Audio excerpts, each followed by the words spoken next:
अस्सलाम वालेकुम। आज हम बात करेंगे पानी की थैलियों पे। रहम में या अंडेदानी में पानी की थैलियों का बन जाना, ovarian cyst, science and symptoms. इसके ऊपर आज की वीडियो में मैं आपके साथ जो है वो बात करूँगी। बाज़ ख़वातीन जो हैं उनको पीरियड्स का मसला होता है, इरेगुलर पीरियड्स होता है, या फिर उनको ज़रूरत से ज़्यादा जो है फ्रीक्वेंट नीड ऑफ यूरिनेशन होती है, ब्लोटिंग का मसला होता है।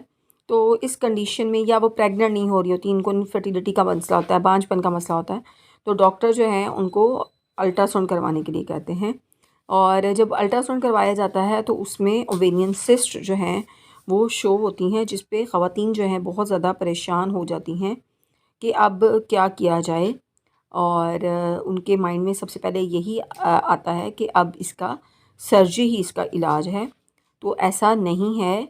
ओवेरियन सिस्ट या अंडेदानी में पानी की थैलियाँ जो हैं उनकी कंडीशन क्या है, उनका साइज़ क्या है, उनके सिम्टम्स जो हैं, क्या उनका कोई सिम्टम शो हो रहा है या उसका नो सिम्टम्स हैं, तो उसके अकॉर्डिंग जो है उनकी टाइप्स होती हैं और उसकी टाइप्स के अकॉर्डिंग जो है फिर उसका ट्रीटमेंट जो है वो सजेस्ट जो है वो किया जाता है।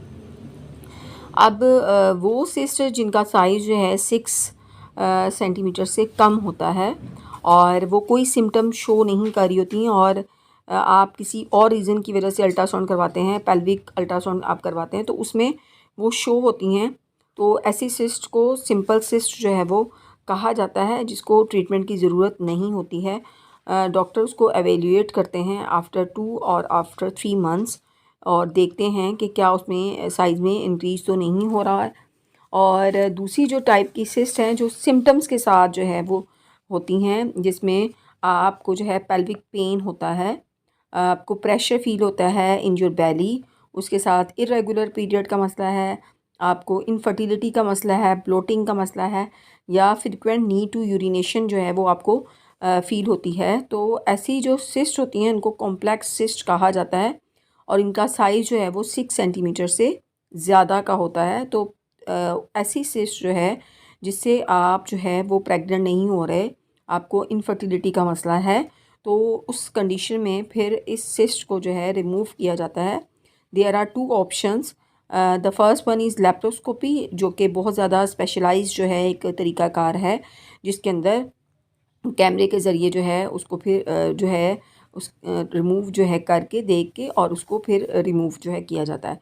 और दूसरा जो तरीक़ाकार है जिसमें अगर जो है लेप्रोस्कोपी जो है उसके अंदर आप इफ़ेक्टिव नहीं है, ऐसी कंडीशन है, तो तब डॉक्टर जो है फिर वो उसको ओपन सर्जरी जो है वो रिकमेंड जो है वो की जाती है।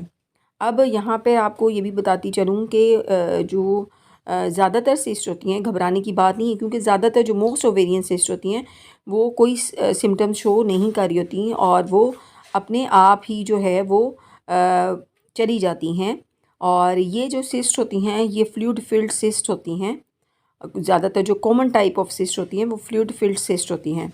और कुछ सिस्ट जो होती हैं उनको जब देखा जाता है, उनको एवेल्यूएट किया जाता है, तो उसके अंदर उनका साइज़ अगर 7 सेंटीमीटर से ज़्यादा हो तो उसके अंदर ख़तरा ये होता है कि वो सिस्ट जो है वो थैली जो है वो घूम सकती है, जिसको टॉर्शन ऑफ ओवेरियन सिस्ट जो है कहा जाता है, जिसके अंदर आपके जो है निचले हिस्से में पेन बहुत ज़्यादा होगा, जो अनबियरेबल होगा, बर्दाश्त से बाहर होगा, और आपको उसके साथ नोज़िया, आपको वोमिटिंग जो है वो फ़ील होगी, उसके साथ साथ फ़ीवर हो सकता है, रैपिड ब्रीथिंग हो सकती है, तो उस वक्त एमरजेंसी में जाना जो है वो आपको पड़ेगा।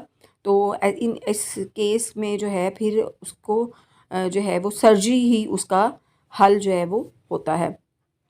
तो मैंने आज की वीडियो में जो है वो कोशिश की कि मैं आपके साथ शेयर कर सकूं बहुत आसान वर्ड्स में कि ओवेरियन सिस्ट जो हैं वो क्या होती हैं और इसके सिम्टम जैसे कि मैंने आपसे के साथ शेयर किए वो क्या हैं, और इसको ट्रीटमेंट ऑप्शंस जो हैं वो इसके क्या हो सकते हैं।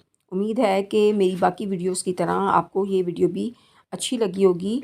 मेरे वीडियो को लाइक कीजिएगा, इसको ज़्यादा से ज़्यादा शेयर कीजिएगा, और मेरे चैनल पे अगर आप न्यू हैं तो मेरे चैनल को सब्सक्राइब भी ज़रूर कीजिएगा।